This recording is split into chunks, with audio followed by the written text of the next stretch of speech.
Assalamualaikum warahmatullahi wabarakatuh. Video ini dibuat untuk menyelesaikan salah satu tugas kuliah Bahasa Indonesia dengan dosen pengampu yaitu Ibu Meli Afrodita MPD. Kami dari kelompok 4 yang terdiri dari 8 anggota kelompok yang masing-masingnya bekerja sama dalam memenuhi tugas dengan materi tips mengelola keuangan kecil di rumah. Sebelum kami memasuki pembahasan lebih lanjut, izinkan kami memperkenalkan diri terlebih dahulu. Yang pertama, saya Kevin Ferdi Alamsyah dengan NPM C1 C024 140 selaku moderator. Selanjutnya ada Rahmadani Ayu Kaninda dengan NPM C1 C024 115 sebagai pemateri. Kemudian ada Cynthia Mayangsari dengan NPM C1 C024 111 sebagai pemateri. Selanjutnya ada Dharma Raka Andika dengan NPM C1 C024 118 sebagai pemateri. Kemudian selanjutnya ada Anggun Tifaryani dengan NPM C1 C024 124 sebagai pemateri. Selanjutnya ada Ismi Egita dengan NPM C1 C024 131 sebagai pemateri. Dan selanjutnya ada Salman Al-Faruq dengan NPM C1 C024 133 sebagai pemateri. Kemudian yang terakhir ada Lintang Aulia dengan NPM C1 C024 141 sebagai pemateri. Nah, sebelum masuk ke dalam pembahasan tentang tips mengelola keuangan usaha kecil di rumah, ada beberapa pembahasan yang harus teman-teman ketahui. Yang pertama yaitu tentang apa sih itu mengelola keuangan. Mengelola keuangan itu sangat penting bagi seseorang yang memiliki usaha ataupun tidak memiliki usaha. Yang kedua yaitu tentang tujuan mengelola keuangan. Dalam melakukan sesuatu, pastinya akan ada tujuan yang diharapkan oleh seseorang. Yang ketiga yaitu masuk dalam contoh-contoh usaha kecil yang ada di rumah. Yang keempat, barulah kita masuk ke dalam tips mengelola keuangan usaha kecil yang ada di rumah. Yang kelima yaitu manfaat dari mengelola usaha kecil yang ada di rumah. Nah, itulah materi yang akan dibahas di video selanjutnya. Simak videonya ya teman-teman.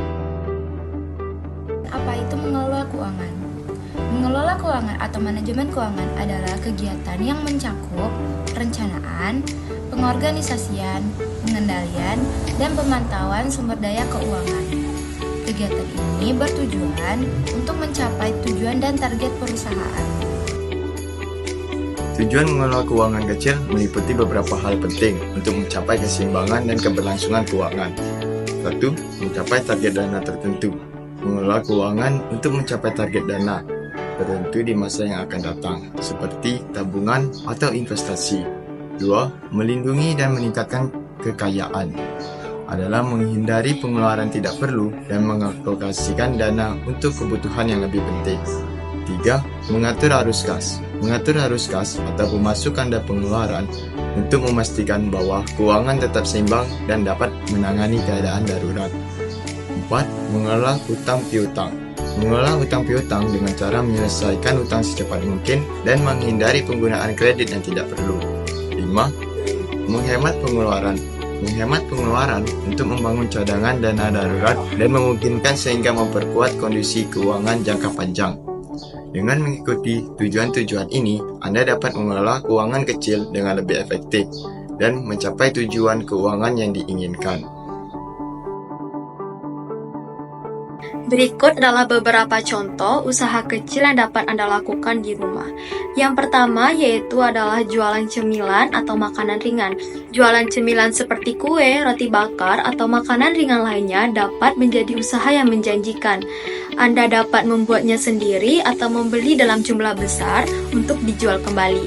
Yang kedua yaitu ada jasa catering. Usaha ini sangat digemari oleh ibu rumah tangga. Anda dapat memilih menu sendiri dengan berbagai menu yang beragam, seperti dengan membuat sayur kuah dan makanan sehat seperti salad. Yang ketiga yaitu ada jasa servis elektronik. Jika Anda memiliki keahlian untuk memperbaiki barang elektronik, Anda dapat membuka servis barang elektronik.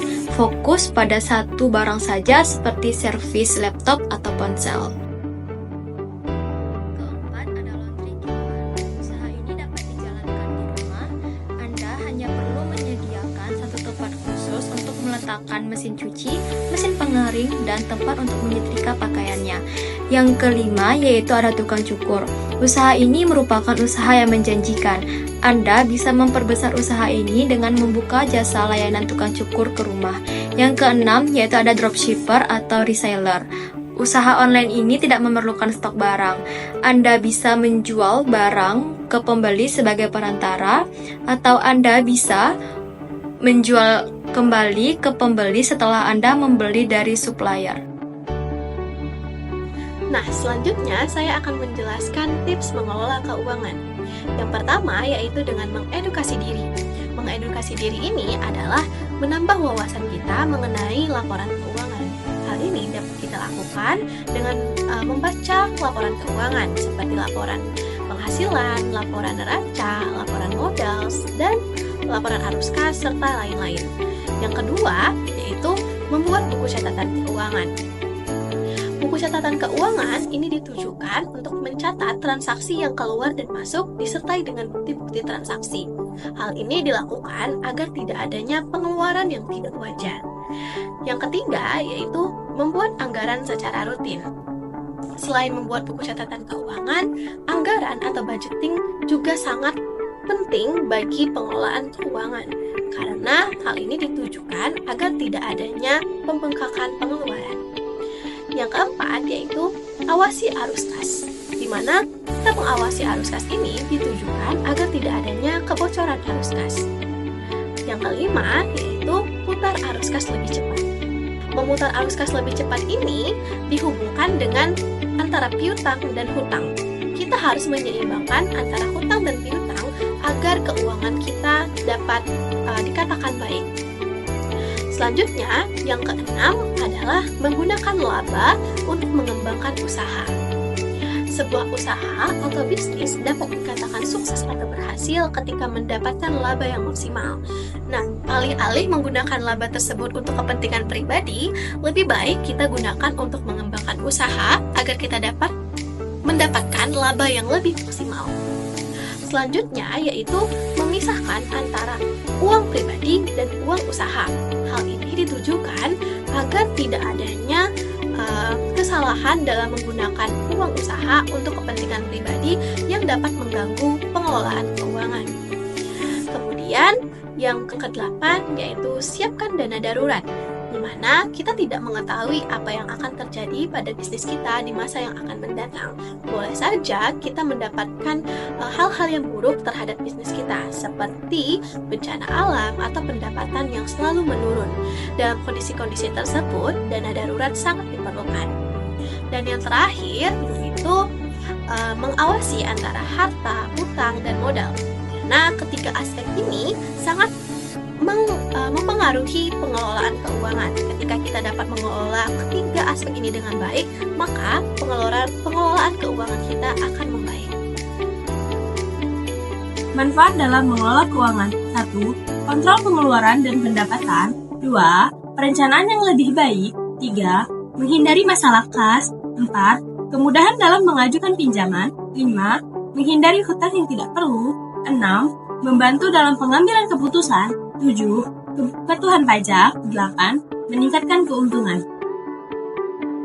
Jadi, tips mengelola keuangan kecil di rumah sangat penting untuk memastikan stabilitas dan pertumbuhan bisnis dengan mengatur pemasukan dan pengeluaran secara teratur, membuat anggaran, menjaga arus kas positif, dan mematuhi kewajiban pajak. Pemilik usaha dapat menghindari masalah keuangan, membuat keputusan yang lebih baik, serta mengoptimalkan keuntungan. Manajemen keuangan yang tepat juga dapat membuka peluang untuk memperluas usaha dan meminimalisir risiko utang yang tidak perlu. Demikian video presentasi dari kelompok kami. Sekian, terima kasih. Wassalamualaikum warahmatullahi wabarakatuh.